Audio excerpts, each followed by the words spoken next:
Hello everyone, आप देख रहे हैं अपना यूट्यूब चैनल लिटिल कॉन्वर्सेशन। मैं हूं आपके साथ मनीषा त्रिपाठी। 8 दिसंबर 2024 को सीरिया के president Bashar al Assad lost power and he fled his country. आज की तारीख में वो मॉस्को रशिया में है, वहाँ उन्होंने असाइलम लिया हुआ है। दरअसल सीरिया एक ऐसी कंट्री है जो काफ़ी लंबे दौर से इंस्टेबिलिटी से जूझ रही थी। अगर हम इन रीसेंट इवेंट्स की बात भी करें जिसकी वजह से that led to the fall of Bashar al Assad, तो ये भी 2011 से चल रहा था। ये जो सीरिया का क्राइसिस है, it can be said to be frozen या it can said to be in hibernation. Bashar al Assad 2000 से रूल कर रहे थे इस कंट्री को, और उससे पहले उनके फादर 1971 से रूल कर रहे थे, एंड बोथ वर डिक्टेटर्स। वो सीरिया को आयरन हैंड से रूल कर रहे थे और लोग उनके रूल से काफ़ी परेशान थे। बशर अल असद माइनॉरिटी कम्युनिटी को बिलोंग करते थे। सीरिया की मेजर पॉपुलेशन 87% इस्लाम है, एंड इस 87% में से 74% सुन्नी हैं। 13% अलवाइट्स हैं इंक्लूडिंग शिया, और इसी ग्रुप को बशर अल असद बिलोंग करते थे। तो एक तरीके से जो रूलर था वो माइनॉरिटी कम्युनिटी का था। तो माइनॉरिटी कम्युनिटी का ruler was oppressing the majority community. इसकी वजह से भी काफ़ी रिजनमेंट बशर अल असद के खिलाफ था। अगर इस रीसेंट रेवोल्यूशन, जो इन रीसेंट इवेंट्स को भी अगर हम ट्रेस करें, तो इसको भी we can trace it as back as 2011। इससे पहले 2011 से पहले सीरिया में एक ड्रॉट आया जिसकी वजह से बहुत भुखमरी थी, लोग परेशान थे। और तब middle east and north African countries ने देखा अरब स्प्रिंग प्रो डेमोक्रेसी प्रोटेस्ट थी जो through out middle east and north Africa फैल गई थी। शुरुआत इसकी ट्यूनीशिया से हुई थी, जैस्मिन रेवोल्यूशन, जिसने वहाँ के डिक्टेटर को पावर से निकाल दिया। It was followed by Egypt, and धीरे धीरे बहुत सारी मिडिल ईस्टर्न कंट्रीज़ इसके चपेट में आई, जिसमें से एक सीरिया भी थी।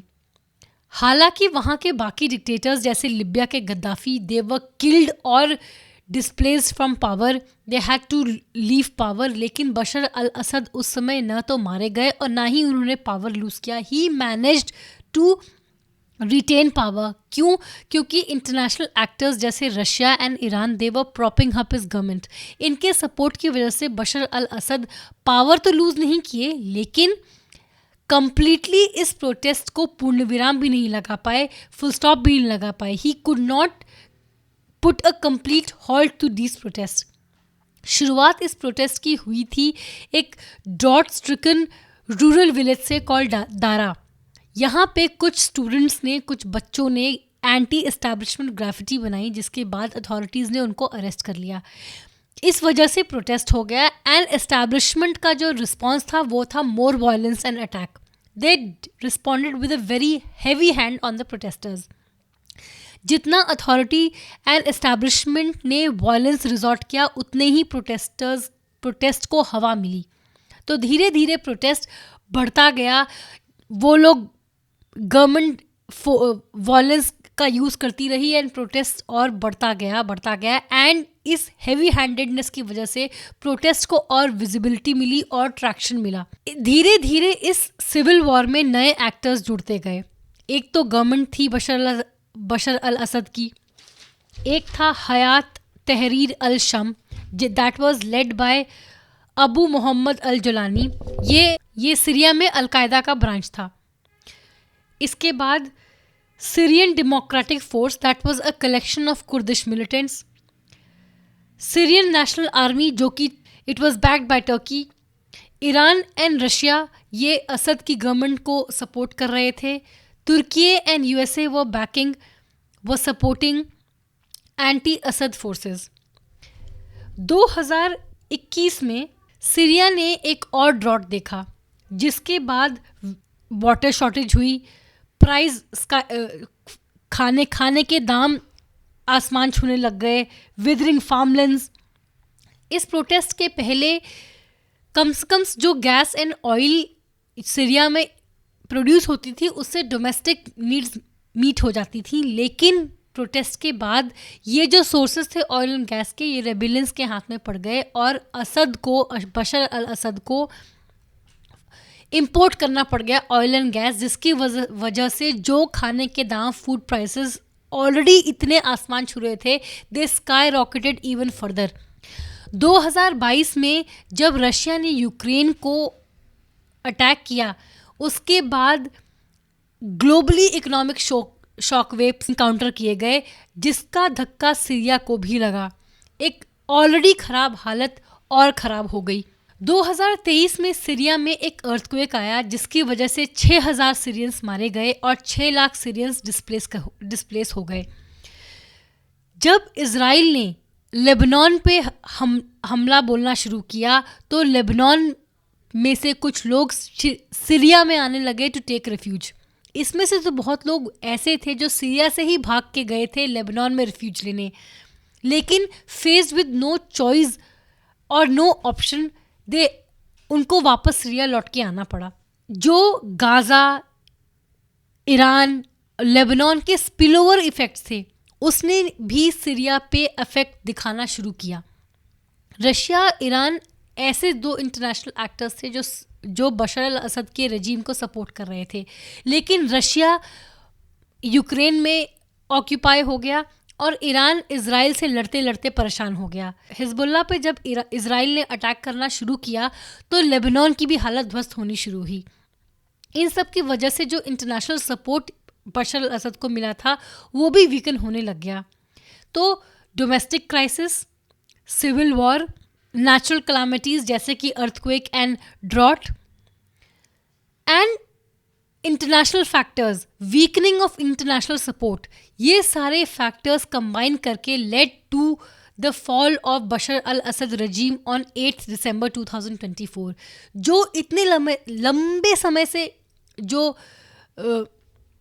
स्ट्रगल प्रोलॉन्ग हो रही थी, वो सितंबर 2024 के इवेंट्स के बाद, जब इजराइल ने लेबनान पे हमला बोलना शुरू किया, उसके बाद ये स्पीडन अप हो गई। जो रेबल्स हैं, उनको दिखना शुरू हुआ कि बशर असद के जो सपोर्टर्स थे, जिन्होंने इनकी गवर्नमेंट को प्रॉप कर रखा था, वो कमज़ोर पड़ रहे हैं, या अभी उनका ध्यान यहाँ नहीं है, अभी उनकी प्रायोरिटी सीरिया नहीं है, उनकी प्रायोरिटी कुछ और है। उसकी वजह से the process got speeded up, and आप इसे एक तरीके से इमीडिएट ट्रिगर कह सकते हैं कि जो चीज़ें बहुत लंबे समय से चल रही थी, these events, these international events led to the immediate trigger that led to the fall of Bashar al Assad. India के लिहाज से देखें तो इंडिया बशर अल असद की रजीम के साथ कॉम्प्लीमेंट्री टाइज शेयर करती थी। ये few of the leaders from Arab world थे जो इंडिया के तरफ सिंपैथेटिक थे regarding the Kashmir issue. Also ISIS का खतरा वापस इमर्ज हो सकता है। बीच में ISIS की टेररिस्ट ऑर्गेनाइजेशन कमज़ोर पड़ गई थी, लेकिन अब ये रीइंसर्च कर सकती है और इंडिया के लिए सरदर्द खड़ा कर सकती है, स्पेशली जब इस टेररिस्ट ऑर्गेनाइजेशन का एक ब्रांच अफगानिस्तान में ऑपरेट कर रहा है, इस्लामिक स्टेट खुरासान। अप्रैल में इस ऑर्गेनाइजेशन ने एक टेरर अटैक किया जिसमें 140 रशियंस मारे गए।